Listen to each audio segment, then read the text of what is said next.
கர்த்தருடைய பரிசுத்த நாமத்துக்கு மேம்பட்டதாக வெளிச்சத்தின் பாதைக்கு உங்கள் அன்பு நாளைக்கு கூட என்னுடைய ஒரு சில வரிகளுடைய சிந்தனையை ஒருத்தர் படிச்சுட்டு அவர் பதில் கொடுக்குறாரு. அப்போ அவர் என்ன சொல்கிறாருன்னு சொன்னால், பிரதர், இன்றைய கிறிஸ்தவ சமுதாயத்தில் கிறிஸ்தவ பிள்ளைகள் மத்தியில் ஆசீர்வாதம் இருந்தால்தான், அதாவது உலக பிரகாரமான ஆசீர்வாதம் இருந்தால் தான் அவங்கக்கிட்ட ஆண்டவர் இருக்கிறாரு அப்படி என்ற சிந்தனைக்கு நிலைக்கு பலர் போயிட்டாங்க அப்படின்னு சொல்கிறார்.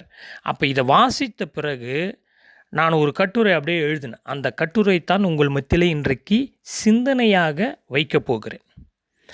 அப்போ இன்றைக்கு பல போதனையும் அப்படி தான் நிற்கிறது.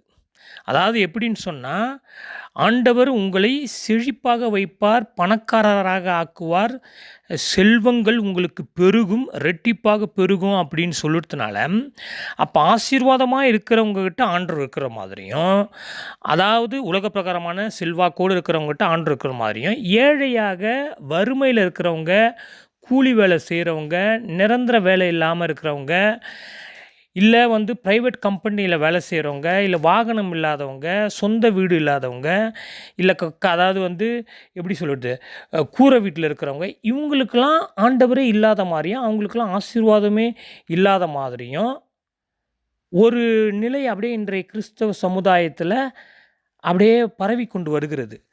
பிரியமானவர்களே, இன்றைய கிறிஸ்தவத்தில் நாம் எதை ஆசீர்வாதமாக நினைத்து கொண்டிருக்கிறோம்?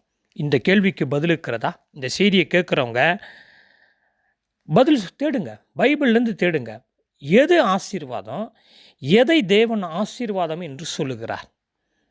ஒரு குழுவில் ஒரு பிரதர் எழுதுறாரு, அதாவது என் பாவங்கள் மன்னிக்கப்பட்டதே எனக்கு ஆசீர்வாதம். நல்ல கருத்து தான். இன்னொரு பிரதர் அதுக்கு பதில் கொடுக்கணுமாக எழுதுறாரு, அதாவது ரட்சிப்பே எனக்கு ஆசீர்வாதம் அப்படின்றாரு.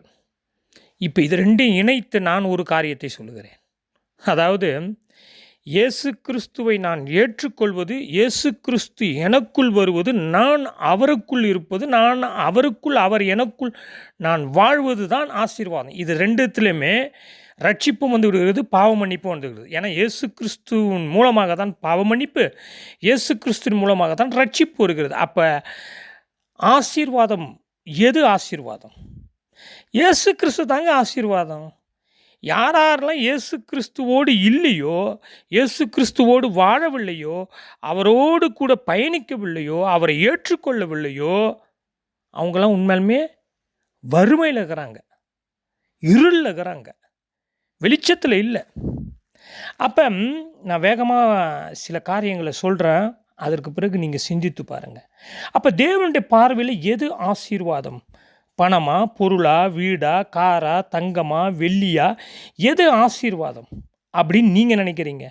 ஒருவேளை இதுதான் பணம், காரு, வீடு, செல்வம் இதுதான் ஆசீர்வாதம் என்றால், அப்போ தேவன் பட்சபாதம் உள்ளவரா?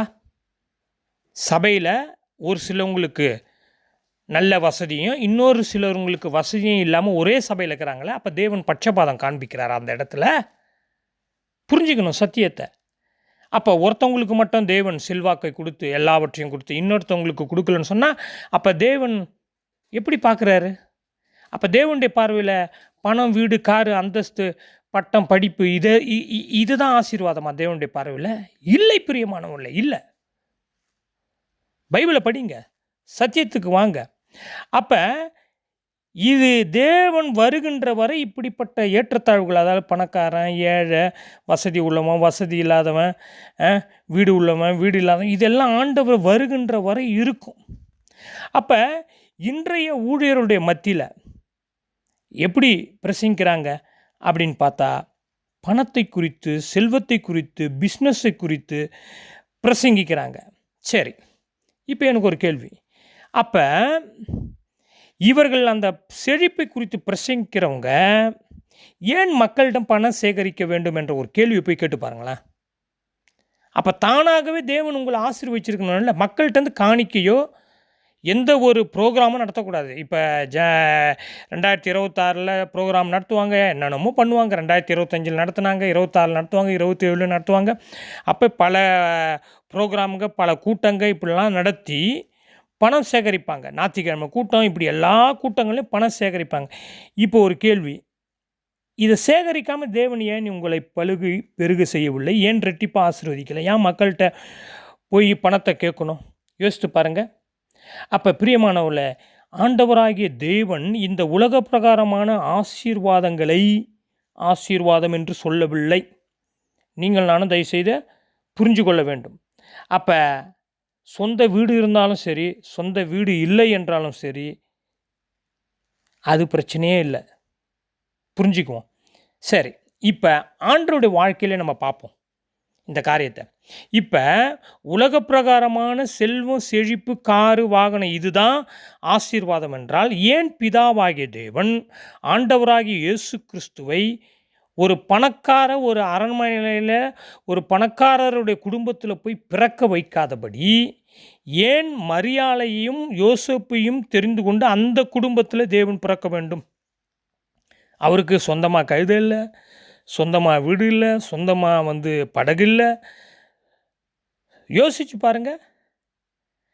கூடகிற சீடர்களுக்கு, அதாவது அப்பம் வாங்குறதுக்கோ இல்லை மீன் வாங்குறதுக்கோ கூட காசு இல்லை. அவர் செய்தியை கேட்க வந்தவங்களுக்கு கூட நம்மக்கிட்ட 200 பணம் போட்டால் கூட இவங்களுக்கெல்லாம் உணவு வாங்க பத்தாதுன்னு சொல்லிட்டு ஆண்டவர் அற்புதம் செஞ்சாங்க, உணவு பெருகு செய்து கொடுக்குறாரு. அப்போ உலக பிரகாரமான ஆசீர்வாதத்தையே பிதாவாகிய தேவன் குமாரனாகிய கிறிஸ்துவுக்கு கொடுக்கவில்லை. அப்போ எதை ஆசீர்வாதமாக பிதாவாகிய தேவனும் குமாரனாகிய கிறிஸ்துவும் போதித்தார்கள், அப்போஸ்தலர்கள் போதித்தார்கள் என்பதை சிந்தித்து பார்க்க வேண்டும். அப்போ அப்போஸ்தலருடைய காரியத்திலேருந்து ஒரே ஒரு எக்ஸாம்பிளை மட்டும் நான் சொல்லிட்டு நிறைவு செய்கிறேன், நேரம் கடந்து போகிறது. அப்போ முதல் பிரசங்கத்தில் பேதுரு பிரசங்கிக்கிறாரு, 3000 பேர் ரட்சிக்கப்படுறாங்க. இந்த 3000 பேர் ரட்சிக்கப்பட்ட பிறகு இவ்வளோ பெரிய சபை, பேதுரு மூலயமா பெரிய சபை உருவாகுது, அங்கத்தினர்கள் இவ்வளோ பேர் கூடுறாங்க. இவங்கக்கிட்டேருந்து காணிக்கையும் தசம பாகமும் வாங்கி ஒருவேளை உலக பிரகாரமான ஆசீர்வாதத்தோடு அப்போஸ்தலர்கள் பேதுரு, யோவான் இவங்கெல்லாம் வாழ்ந்திருக்கலாம். வாழல, அப்படி இல்லை அவங்கக்கிட்ட சூழ்நிலை. ஆனால் ஒருவேளை காணிக்கை தசம பாகம்லாம் வாங்கி அவங்க செல்வ சிறப்போடு இருந்திருந்தாங்கன்னா, சப்பானியாக இருக்கிறவங்ககிட்ட அப்போஸ்தலர் 3ஆம் அதிகாரத்தை வாசித்து பாருங்கள். அப்போ சப்பானியாக பிச்சை கேட்குறவங்ககிட்ட என்ன சொல்கிறாங்க? எங்கள்கிட்ட வெள்ளியும் இல்லை, பொண்ணும் இல்லை. ஆனால் 3000 அங்கத்தினர்கள் கொண்ட பெரிய சபை, அவங்கக்கிட்டேருந்து அப்போ என்ன புரிகிறது? பணமோ காணிக்கையோ தசம பாகமோ அப்போஸ்தலர்கள் வாங்கவில்லை. அவங்க அப்படியே வாங்கியிருந்தாலும் பகிர்ந்து கொடுத்தாங்கன்னு பைபிள் சொல்லுது. இல்லாதவர்களுக்கு பகிர்ந்து கொடுத்து அங்கே எல்லாரும் சமமாக, இவனுக்கும் 2 ரொட்டி, அவனுக்கும் 2 ரொட்டி, அவனுக்கும் 2 ரொட்டி, அவனுக்கும் ஒரு மீன், இவனுக்கும் ஒரு மீன், இவனுக்கும் ஒரு மீன், இவருக்கும் ட்ரெஸ்ஸு, அவருக்கும் ட்ரெஸ்ஸு, அவருக்கும் ட்ரெஸ்ஸு, இவருக்கும் எல்லாமே பகிர்ந்து கொடுக்குறாங்க. அப்போ காணிக்கை தசம பாகம் வாங்கி சிறப்போடு இருந்தாங்கன்னா, பிச்சை கேட்குறவங்கள்ட்ட எப்படியோ ஒரு வெள்ளி காசோ இல்லை தங்க காசோ கொடுத்துருக்கலாம். ஆனால் எங்ககிட்ட இல்லைன்னு சொல்கிறாங்க. இப்போ ஏன் ஆண்டவராக இயேசு கிறிஸ்து இவர்களை அந்த உலக ஆசீர்வாதத்தை வைக்கவில்லை? அப்போ இன்றைக்கு பால் தினகரன், மோகன்சி, இப்படி பல பிரபலமான ஊழியர்கள்லாம் ரெட்டிப்பாக பழுகி பெருகும் இப்படிலாம் சொல்கிறாங்களே. அப்போ இதெல்லாம் எவ்வளோ பெரிய பொய்யான வாக்குத்தத்தங்கள் என்பதை நீங்கள் நானும் புரிந்து கொள்ள வேண்டும் அல்லவா? அதுக்கு தான் பைபிளை படிங்கன்னு சொல்கிறேன் நான். அப்போ ஒன்றும் இல்லை, வெள்ளியும் இல்லை, ஒன்றே ஒன்று மட்டும்தான் எங்கிட்ட இருக்குது, அதுதான் ஆண்டவராக இயேசு கிறிஸ்துனுடைய நாமம். அதனால தான் பேதுரு சொல்கிறாரு, இயேசு கிறிஸ்துனுடைய நாமம் அல்லாமல் இந்த பூமியில் ரட்சிப்பு இல்லை. வானத்திலும் சரி கீழே பூமியிலும் சரி இயேசு கிறிஸ்து நாமம் அல்லாமல் ரட்சிப்பு இல்லை. அப்போ உலக ஆசீர்வாதத்தை விட உலக ஆசீர்வாதத்தை தேவன் ஏன்னா தங்கம் வெள்ளி பொண்ணு எல்லாம் அவர் படைத்தது மண்ணுக்கு கீழக்குது, நமக்கு காலுக்கு கீழக்குது. ஆனால் இன்றைக்கு அதை வைத்திருக்கிறவர்கள் தான் இன்றைக்கு கொடிகட்டி பறக்கிறார்கள். சபைகளில் அவர்கள் மதிக்கப்படுகிறார்கள், சபையில் புகழப்படுகிறார்கள். யார்? வெள்ளி, தங்கம், பொண்ணு, பட்டம் படிப்பு, பணம் வச்சுனுக்கிறவங்க தான். ஆனால் தேவனுடைய பார்வையோ அவர்கள் மத்தியில் இல்லை. புரிஞ்சுக்குவோம் சத்தியத்தை. எனவே பிரியமானவர்களே, தயவுசெய்து இதனுடைய தொடர்ச்சி இன்னொரு நாளைக்கு நான் இன்னும் பல உதாரணங்களோடு நான் விளக்குறேன், நான் நிறைவு செய்ய போகிறேன். எனவே எது பொக்கிஷம் அப்படின்னு பார்க்கணும், எது ஆசீர்வாதம். அதனால் உலக பிரகாரமான ஆசீர்வாதத்தை குறித்து ஆண்டவர் எங்கேயுமே பேசலை. ஆவிக்குரிய ஆசீர்வாதத்தை குறித்து தான் பேசுகிறார். விசுவாசத்தில் பெறுகிறவர்கள் அவர்கள் ஐஸ்வர்யவான்கள் என்று சொல்லுகிறார். உங்கள் பொக்கிஷத்தை பரலோகத்தில் சேர்த்து வைங்கன்னு சொல்கிறாரு.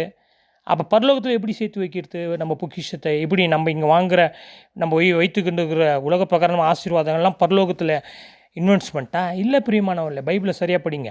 அதையும் இன்னொரு நாளைக்கு நான் கொண்டு வரேன். அந்த பொக்கிஷம் என்பது என்ன, அந்த பொக்கிஷத்தை பரலோகத்தில் சேர்த்து வைப்பது என்பது என்ன புரிஞ்சுக்குவோம். இன்றைக்கு உபதேசம் கரப்டாகி போயிடுச்சு, பல சபைகள் கரப்டாகி போயிடுச்சு, பல காணிக்கை தசம்பாவம் வாங்கி வாங்கி கணக்கும் கரெக்டாகி போயிடுச்சு.